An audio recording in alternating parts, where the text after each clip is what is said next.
What is happening? Two on Sticky Icky reporting to you.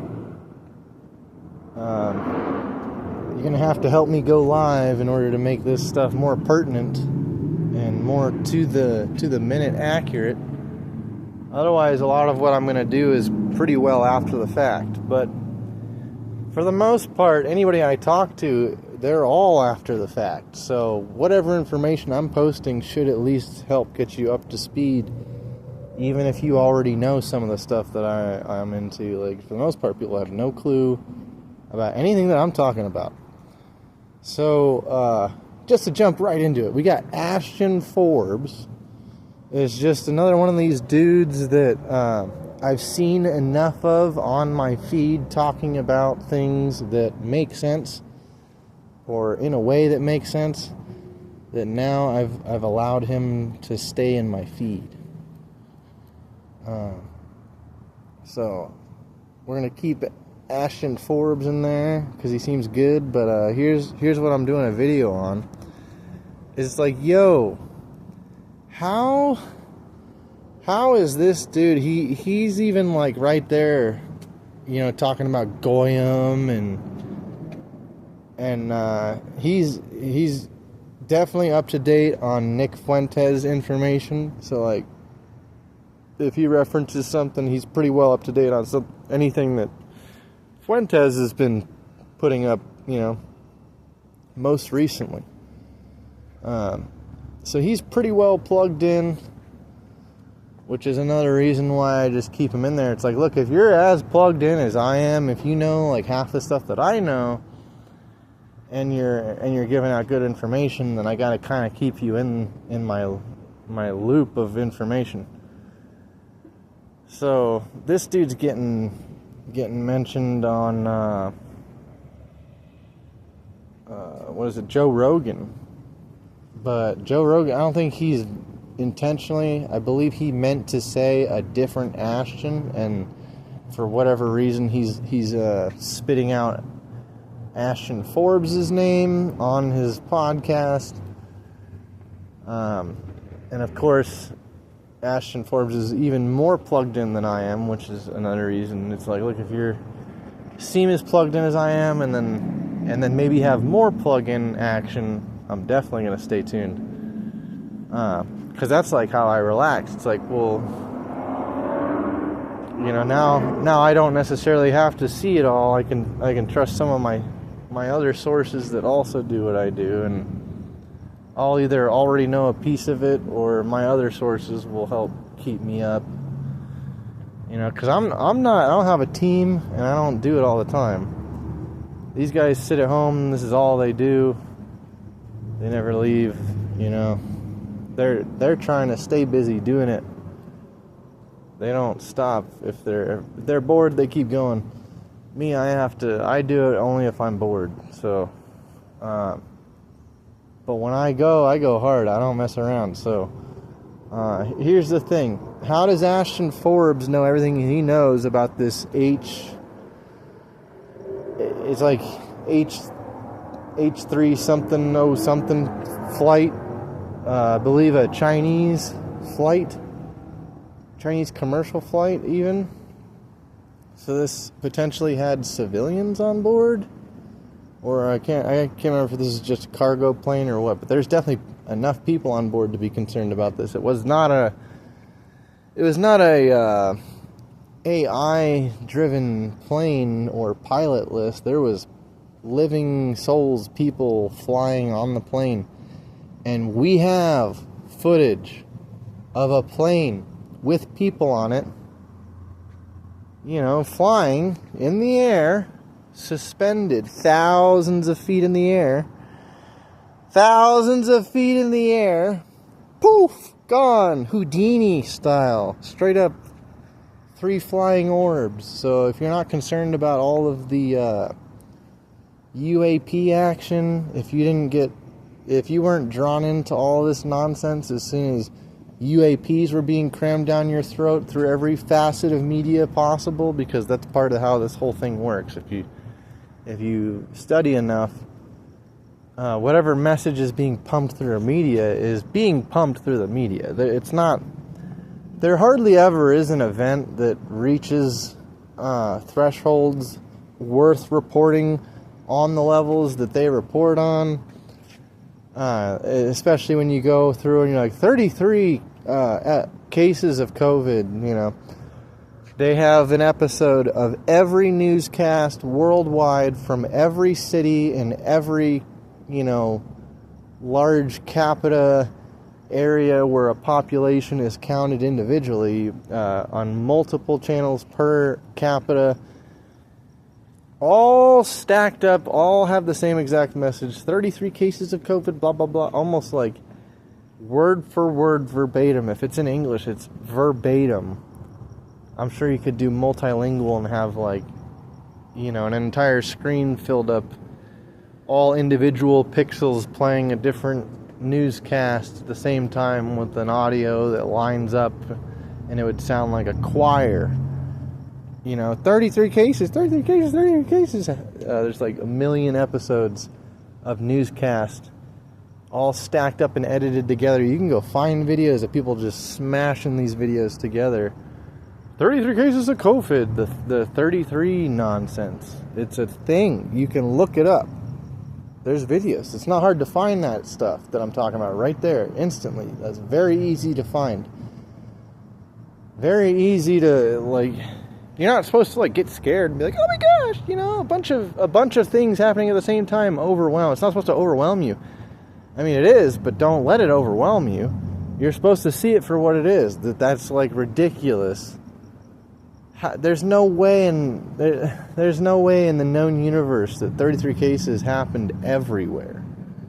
It would eventually not be 33 cases. It wouldn't be 33 cases, 33 cases, 33 cases. Oh my goodness, it's like this thing's a magic 33 number. No, they're making it that way. It's what I'm saying. They make it a specific way. There's a natural way of things, and then it's almost very easy to sense how much manipulation is being fed through all the lines in order to seem like things are naturally occurring a specific way. There's definitely natural things, and then they try to act like they're manipulating things that are natural, and then things that are natural they manipulate past your ability to enjoy it in a natural state. It's this constant flip-flop of like, oh no, you found something natural, well, we're going to synthesize it and replace it and get you on a false version of it, you know. And then if there is something natural that we can't do anything about, that we need to roll with, we're going to act like we did it on purpose and like that was unnatural and like we just did that. That is absolutely how it is. So then it creates this like curtain of just, you're like, this is unstoppable, you know, they're controlling everything. Dude, it's like, yes and no. Some of it they don't directly control. Some of it is them just winging it. Come on, when you get a plan slapping together and people just show up and help you, how does that feel? You're like, everything just worked out. Everybody just showed up, you know, it's just bam, bam, bam. Everything's falling into place, so to speak, you know. That's the natural ways, you know, and if you're to sit there and take all of the credit for all of the natural stuff, you're already sitting on top, you can imagine how that would just make you look like a god. You'd be like a god. Oh, they're a godlike creature. They control so much, and it's like they're just taking responsibility for the natural occurring weather. It's like the weather was going to occur no matter what. The sun's going to rise no matter what, right? They're taking responsibility for the sun rising. It's like, are you kidding me? It's like, you didn't make the sun rise. Like, it's going to rise.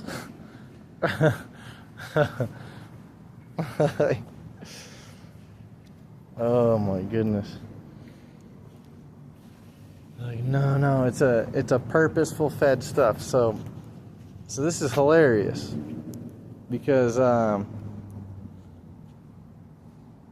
this dude Ashton Forbes here, he's over here giving us all this detailed information on how these, how this plane disappeared with people on it, on video, right? But when you listen to his podcast and stuff, he still refers to like major public events according to the public narrative, as if like it's hard to tell. Like with people like that, it's so hard to tell if he actually believes what he's spouting off, or if he is literally just spouting it off in a sense or manner that's supposed to subliminally tuck you into bed with the very same thought, going to sleep on that. Don't worry, that's the one, that's the answer, he's giving you all this other information that's super reliable and pertinent, there's no way anything else this guy says could be wrong in any direction. And if I don't think what he thinks, I need to go back and correct myself to what he thinks, like they want to sow on that page that when it comes down to it with people like this, if they're like that at all, it's almost a question mark. It's a big old question mark for me. It's almost threatening to somebody like me. I find that threateningly unstable.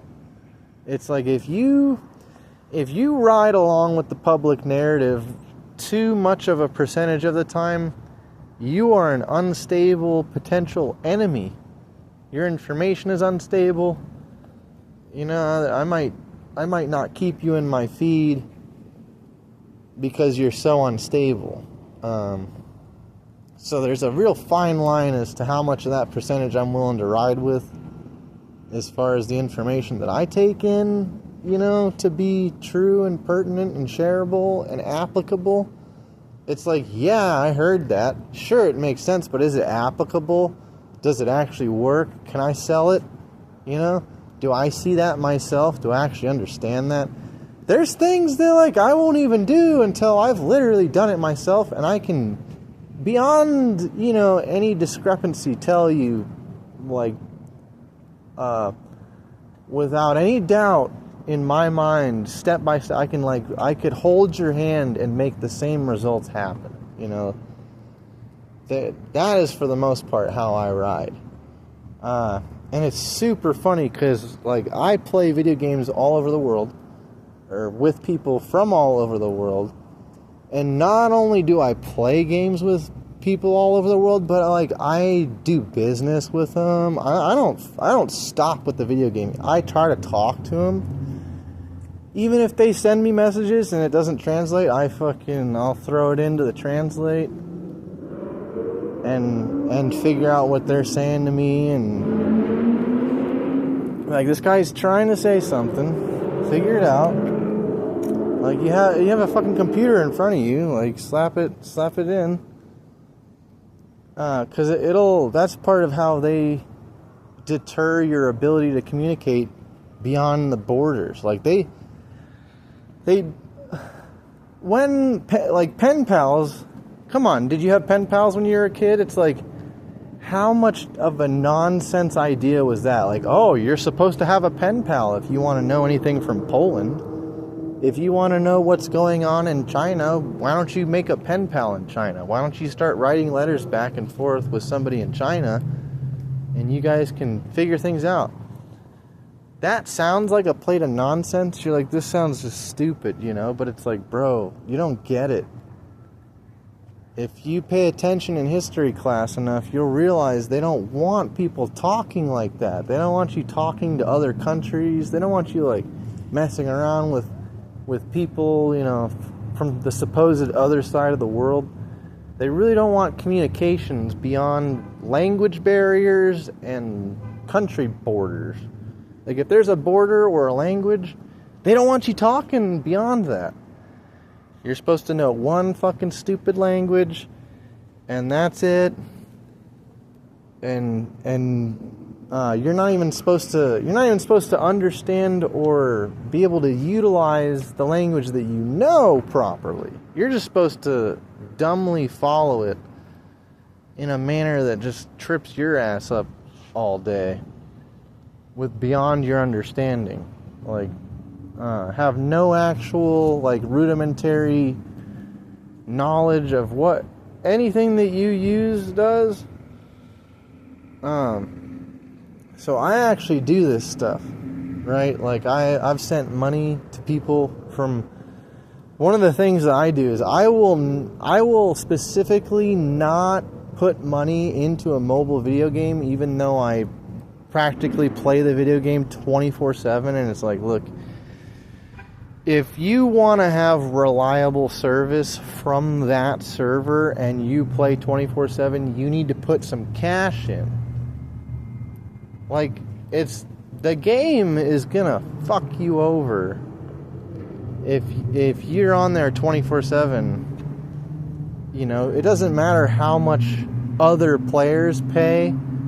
Like, you gotta cough up some dough. So if you're not paying to play, think about how arcades used to work. Arcades used to be, there was penny arcades when they were all disappearing and going downhill and falling off the map. We had penny arcades. You had to at least throw a penny in. It's a penny, you know. You're supposed to go get a bunch of pennies and go throw down at the penny arcade, right? You still have to have pennies, go to the arcade, be at the arcade, and use your pennies at the arcade, right? So,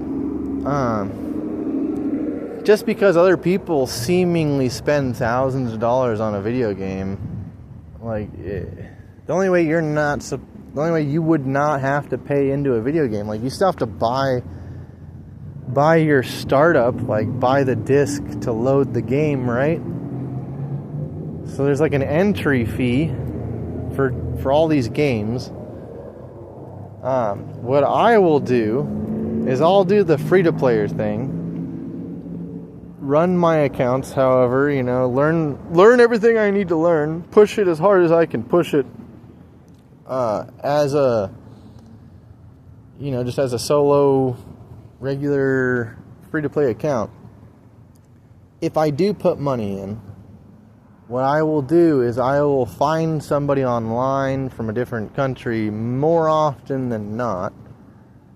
Which is really funny, because it's like, yo, like, you guys think that the United States is the one, you know, whooping everybody's ass online and all this nonsense. It's like, bro, whenever I go to buy an account that's, like, super powerful, hardly ever is it from some other just, like, local American. They know, it's hardly is it someone in my state, let alone the United States. Like, a lot of the times it's Vietnamese. A lot of times Vietnamese or yeah, I don't know how it's like, yeah, Korean, Vietnamese. I'm trying to think of the languages that I have to translate back. There's a lot of actual Spanish. Or what I presume to be Spanish. So that would be... But the idea is that whoever has these big juicy accounts that's pumping all this money in, like... So yeah, there'll be some Sanskrit. So I'm like, okay, so it's oil chic money. Like, you already assume that there's oil money. Dudes with, like, from Dubai just dropping mad money. But bro... It is more of the foreign presence when I go to buy a big OP account with all of the bells and whistles and everything, all the skin sets, you know, that are hard to obtain and all that stuff. It's like the people that are just kind of like throwing money into these games, they're not American, right? They're not U.S. citizens. Like, we're all over here worried about where our money goes and stuff. That should tell you right there. It's like, dude, they're over here, they don't give a shit. They're pumping loads of money. Like, they're pumping oil chic money into these games compared to what we're throwing down. Like, and some of the alliances, I'll see, you can see records of other people's purchases, and these dudes will be throwing down, like, a bunch of purchases every day. And I would sit there and have to like validate a purchase like once a week, you know. I'm like, well, once a week I put something in just because I'm always on here. If I'm always on here, you know, and then you fucking, it's like going to a bar or something. If you don't tip or pay the bar, bro, like, you think your experience at the bar is gonna be worth a damn? Like, what the fuck? It's gonna be jack shit, bro. They're gonna like, it's just gonna be some base ass level experience.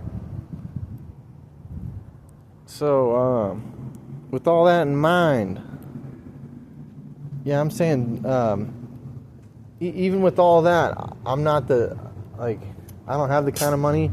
I'll go in free to play, but when I do have money, I find somebody from around the world who has put way more money into an account than I could have ever put. And they know that you know, like, you could sit there and try and get your money back on an account, but really, what you should do is just sell it for a discounted rate. You know, pump it out, get some money back, and then that just kind of goes into your next account. But because there's no way whatever I paid for some of these accounts is anything close to what got put into the account. Like, it's like, bro, you could sit there and pump 20s and 100s into the game, and like they're like, the servers that they're on, it's like, it's years old. It's like they did this 2 years ago. So it's like, I don't know how this fool did this 2 years ago, and like now it's time to sell. Like, it's at least a year ago that I've had some juicy accounts. Okay? So I'll spend money, I'll send money to somebody around the world, and I'll trust them, and you know, I find that to be better rather than paying into the actual app. But if you have the kind of money to pay into the app, then the best way to do it is to do it the way I was saying, where it's like,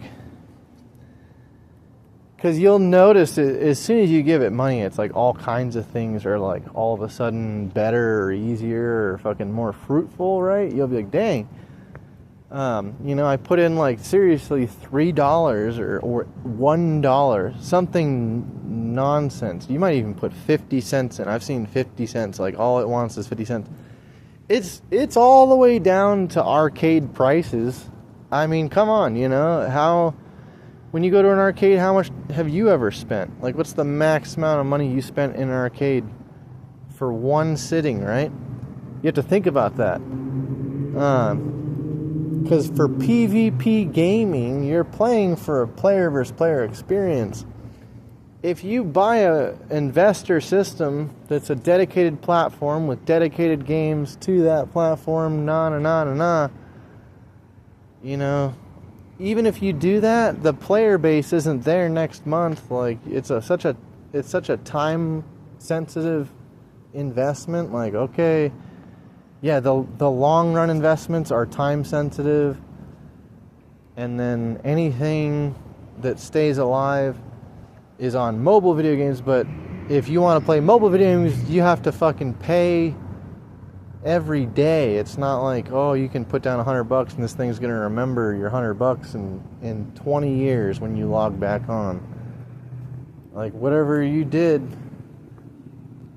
that candle burnt out a long time ago. You're sitting on some decent coating and like you have good gear, but like whatever fluid they were letting your profile run with is now gone. So this is an extremely long video, but I'm trying to like share as much information that I know to be true and pertinent, that's not being shared in a manner that I find to be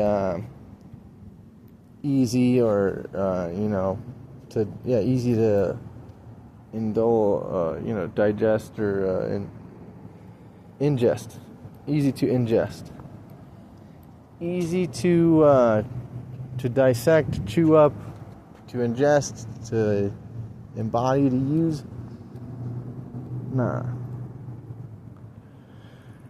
They got all of this chopped up. So So how do we have some of the most ridiculous information coming through with this guy still buying public narrative, right? That doesn't make any sense. To me, that's a plant. You're a percentage plant.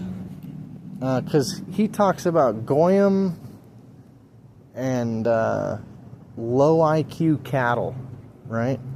He'll be like, all right, all the low IQ cattle, and it's like, I actually understand that, and I'm not vibing with that because it's a good vibe. I'm vibing with that because that's the honest to truth vibe that we got going on. There's a lot of just dumb cattle walking around waiting for their next booster shot. It's like, really? Just get in line for a booster shot. It's like, yeah, and then take everything else that comes with it too. So I don't get how we have these situations where these dudes are sharing this stuff, and it's like, bro, like, come on, the passports thing. It's like, that's just, they're amongst many other things. Like, how do you explain the dancing Israelis, the passports? The dancing Israelis had passports. The explosive. There's it's like you're telling me that you didn't plug in or pay attention at all, you know, and you're trying to sell me on the fact that you're plugged in and paying attention now. You have to hold that in your memory as you know, as this person is only trustable to a specific degree, right? Like, you have to remember which aspects. Be like, all right, so this guy, like, he'll sell you public narrative at the same time that you're getting some good stuff. So, like, you still have to listen to other people and figure out where he's wrong on. For example, you know, that way, this is all just example. Like, you shouldn't really be taking anything unless you can, like, prove it, you know. But it's all of it's so confused. All the most random people have the best information. Hardly ever does anyone sharing the best information have the best information across the board. They're always like, I just hit in this area and that's all I can tell you. Like, it's like, I get it, but bro, like, part of being good in your area is because you're very well rounded. You know, and when you come off with, like, some sharp edges like that, and you're not rounded in some specific areas, it's very questionable. Extremely questionable. So, again, this is where I'm resting on this, is like, yo, what the like, come on. The KLF has the shirt. WTF is going on? You're not allowed to ask. They'll kick you out. They won't sign your t-shirt, bro. If you ask what the t-shirt means, that says that you're not club member material or something. And it says you're even less than not club member material. It says you are the cattle. Like, apparently, I don't know. Like, I'm trying to bring things up from before I was born. Okay? Because, like, this is a big deal for me because I was born practically right in the middle of some of the biggest nonsense, alright? Like, you want to talk to somebody that's actually worth a darn talking to, it's me.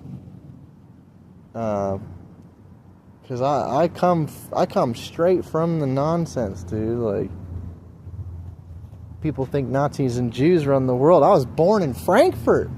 Come on. I come from the nonsense, dude. Like, that is the epicenter of literally everything. Then come on, we got Hitler, the Porsche 911 Turbo, 911 2001, and then everything 911 that's happened to this date that's just fucking stupid, like shooting dogs, shooting niggers, and then ICE, whatever, ICE shooting people, and, you know, people getting shot in public, supposedly. I don't even think anybody's getting shot. All this is fake-ass death. It's all fake and gay. Everything's fake and gay. I'm not the only one saying that. Don't think that I'm the one that coined that. I think I may have said that before it was coined, but other people coined that, not me. It's all fake and gay. Fake and gay. So let's see. Anyways, that's a pretty good way to set it up.